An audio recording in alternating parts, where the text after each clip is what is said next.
Oh, hi guys! Welcome to the second episode of the Rostyle hubcap restorations. If you've seen the first video, you know we talked about it a little bit, but I want to remind you quickly that these Rostyle hubcaps were used only in 1 year for TR6, the first year when they started making TR6, 1969. They used them also in different Triumphs. I believe also TR250, TR5, and even the ones with the 13-inch wheels, the Vitesse and GT6. So between 68 and 71 they were used on Triumphs. For TR6 though, they were used only on 1969. So a friend of mine gave me these with lots of dents on them. Some of them were like really badly distorted in some area, this one for example. And in the first episode I did a lot of work on them and I managed to straighten lots of the dents.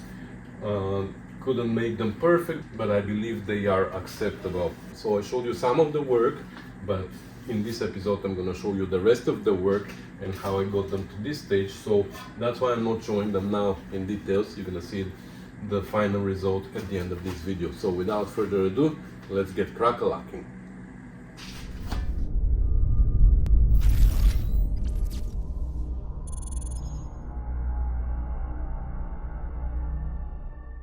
And now I think I will try to deal with this one, where we have this big smashed part here.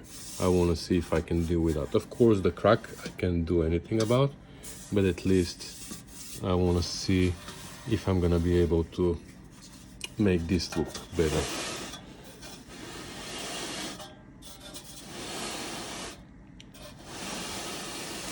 So this is the before and I'll show you the after.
And this is after.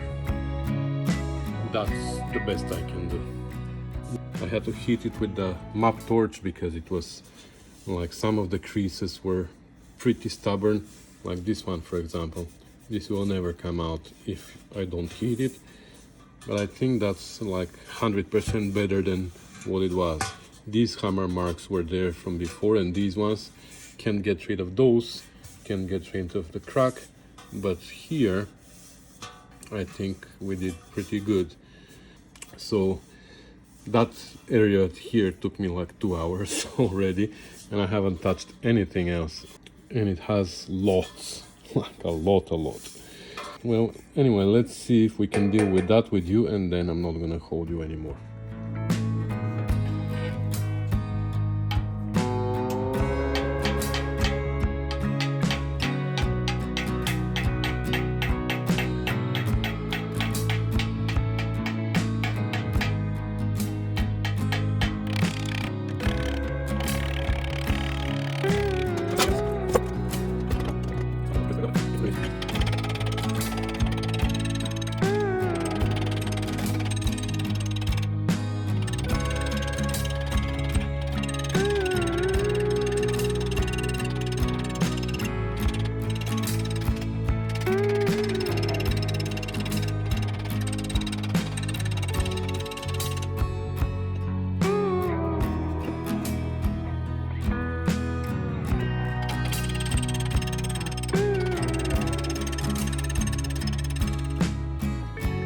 surprised. We didn't even damage the chrome. You can still see the line, but you can't feel it. All right, so that's the whole thing. I think it is as best as we can do it. I sanded here a little bit to try and get rid of the scratches, and there are some that I'm hoping that gonna be hidden by the chrome. I doubt it, but I'm hoping. But the shape, you see, we brought it to the correct shape. At least we brought this line back. It's 100% better than what it was, right? Got rid of the small ones here and there, and there's still some small, but these ones in the corner are really hard to get rid of. You see this one here. In some areas there were big creases that I had to heat, but after heating them they came out perfectly, no problem. And yeah, where's that line that was on the rim? It was here. Yeah, and here there's still a little bit of a hump, but that's what I can do. I can't do better than that, but I think it is more than enough. When it gets re-chromed, it's gonna be perfect. Here, this one almost disappeared too. Nice, right? Okay, so that's the third one that we brought to this stage. I'm not saying this is the final stage. I might try to get rid of the small ones too, because I just want them to be perfect. So I might keep trying to find the best solution to do that. But I think I'm gonna take a break from hammering. It's been like 3 days now. And I'm gonna clean these up and try to make some threads in these bolts, so we can, or nuts, lug nuts, and see if we can get them ready to be installed. And that's actually a good thing that we remove them, because that's gonna help with the chroming part, right? This thing can be re-chromed, and then these can be painted, and then they can be assembled with the bolts. Well, clean this as well, and look at that. There's a rusty hole on it. Can you believe it? So we're gonna have to repair it and pull out some dents as well.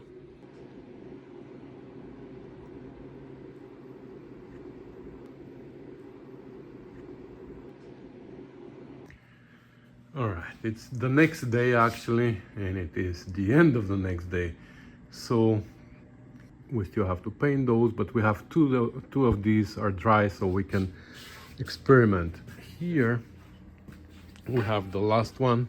This was by far the best one, even though it still had lots of issues. Like here in the corners, these little dents in the corners are the ones that are killing me.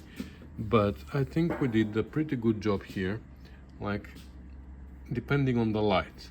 If you look at it this way, for example, it looks perfect, right? But if we move the light, you see, now it's horrible. So there you go. It's not the best, but it is the best that I can do. Everything else is good, just these corners, and I thought maybe I can bring this one to perfection. Well, I couldn't. But I think that's where we should stop, because I'm just, at this point, I'm just chasing my tail, you know? I'm trying to fix something that's unfixable. I mean, not with bare hands. So this is the one that had this huge dent here and the crack. And I think that looks pretty much okay now, except the hammer marks. But these are not from me. These are from someone who tried to straighten it before, and they left those pretty deep marks. So nothing I can do about those. But the shape is not bad, right? So what I figured, it was easy to deal with the big dents. It was hard, or actually impossible, to deal with the small ones. Anyways, enough hammering. I've been hammering for the last 3 days. So I also went to the store today, the hardware store, and I bought bolts. I was hoping to find this size boat with large head, but they're only available in a smaller size than this, 1/4 inch, and I need 5/16, so I couldn't find a better head than this one. That's why I bought these. These are for furniture, I guess, but I think they're gonna work pretty well. So what I'm thinking is I'm gonna have to machine this head a little bit, because I'm not sure how much space we have here now. So we said that we were gonna make threads here. I'm just gonna file a little bit here if there's burr at the end on the shoulder. Okay.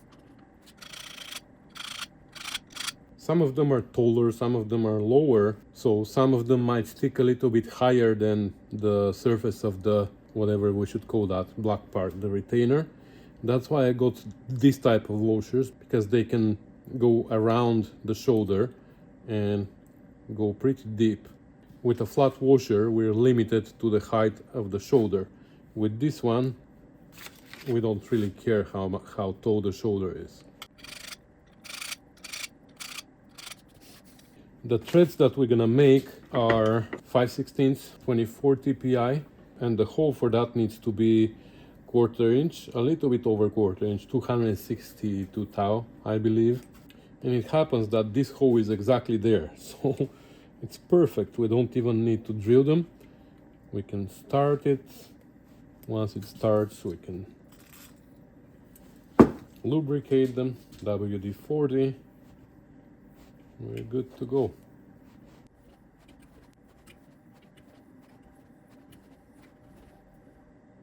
Okay, that bottomed out.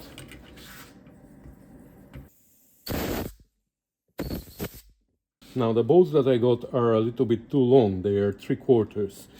So we're gonna have to shorten them, but that's what I was able to find. I'm actually lucky that I found something with fine threads, because usually I can't find fine threads in our hard store. This is how much taller it is. But also I wanna machine the head so it becomes lower. So I'm gonna machine the bottom part to match the washer, kind of.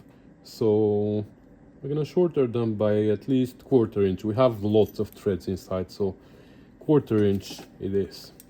Before we shorten them though, let's machine the heads, and to be able to hold them on the lathe, we're gonna lock 2 nuts together,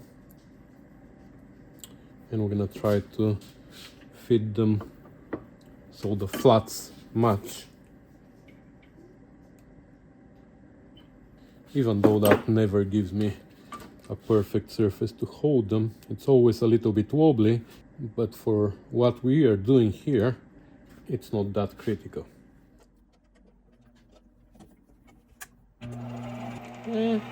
It's wobbly, but it's not a big deal. Okay.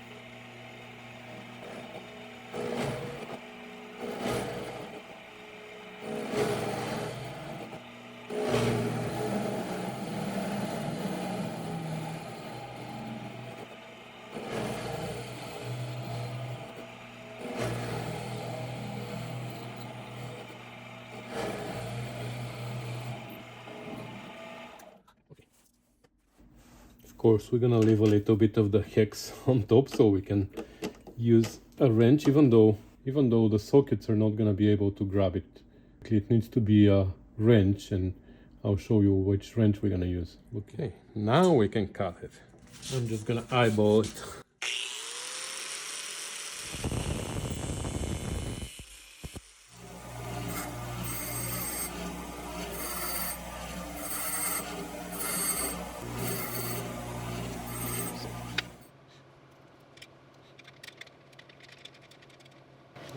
Leave it loose so it has some room to move for the other ones to adjust. Now you see the ones with the taller shoulder might sit a little bit proud of this, and if we put a flat washer, that's not gonna tighten it. This is gonna remain loose, but with these washers it's gonna be perfect.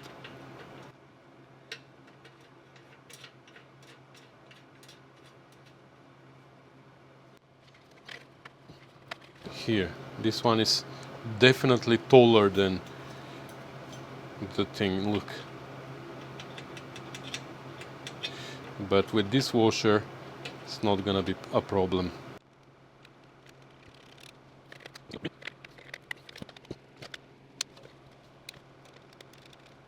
So Don is gonna have to take them out again. We're just test fitting them now. But for the final assembly, I'm gonna tell him to put thread lock or something so they stay there. Even though steel with aluminum, they're gonna seize pretty well. Now, I'm pretty sure a socket is not gonna work. Well, it actually works pretty well, but because of the shape of the socket here and the shape of the screw, you see it is a little bit smoothened. I'm not sure it's gonna work every time. That's why I'm gonna send this wrench, which is gonna work fantastic for here. You see? So now I'm just gonna make sure that they are all in this orientation, because that's how they were. Ugh. They had a flat side towards the center. Okay, this one is too loose. So that's how we're gonna tighten them.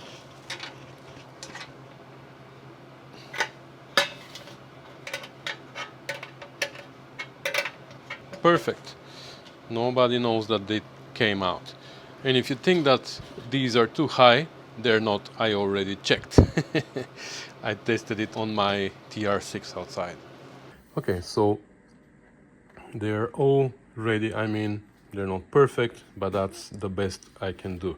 This one I still have to install the thing, the plate in the back, and the fake lug nuts. I have the plates ready.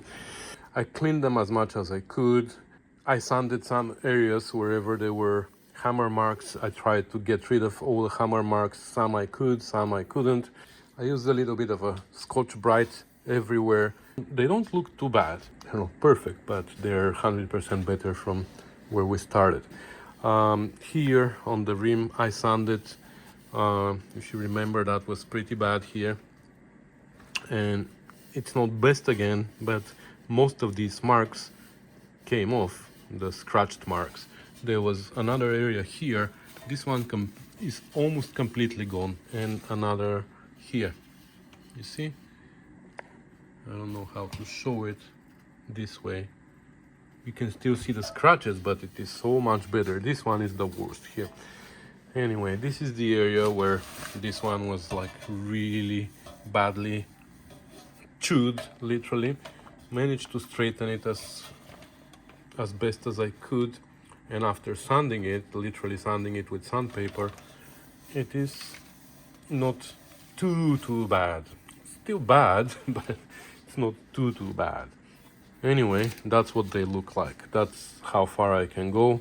I can't do better than that. I'm just gonna put the plate here with the lug nuts, and we're gonna call this project done. Okay, so in the first video, many of you suggested that these are actually stainless steel, they're not chromed, and I think that's the case for real. So if that's the case, apparently you can polish them really nice. Stainless steel, you can go with sandpaper or emery cloth, whatever you want to call it, and polish them up to like 5,000, even 7,000 grits. You can buff them, and that's kind of what I see here, because this one, for example, where I heated it, it got discolored, but then I polished it with Scotch-Brite and the discoloration went away. So I think that's the best option for them, to be buffed instead of chromed. Except there's one problem. The problem is that there's lots of scratch marks and hammer marks like everywhere where I work, and especially in this area here. So I was hoping that when they chrome them, apparently they do a copper base, and that fills lots of the scratches, and then they do the chroming process. So I was hoping that that was gonna happen, but because if they get buffed right now, all these scratches are gonna remain. So I don't know what the best solution is, but I'm gonna let Don decide about that.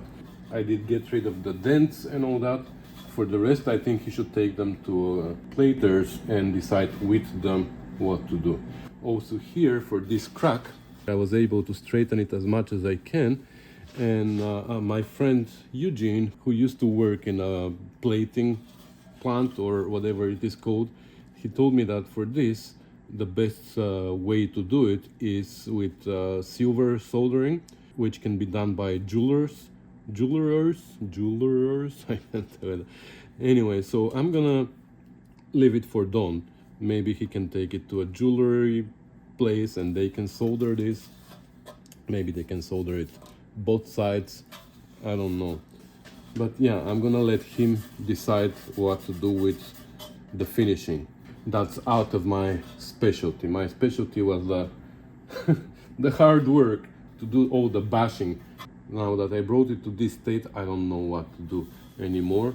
So I'm gonna let him do that himself. And I'm sure, if not earlier, but at least next year on British Car Day, we're gonna see them on his car, if they turn out good. Anyway, that's it. I hope you enjoyed this video, even though it was like boring, just hammering, but that's also part of the job, right? So thank you for watching, guys. Thanks for commenting, subscribing, and sharing and supporting me. And I'll see you in the next one with another project. Who knows what the next project is gonna be? Have lots. See you, bye.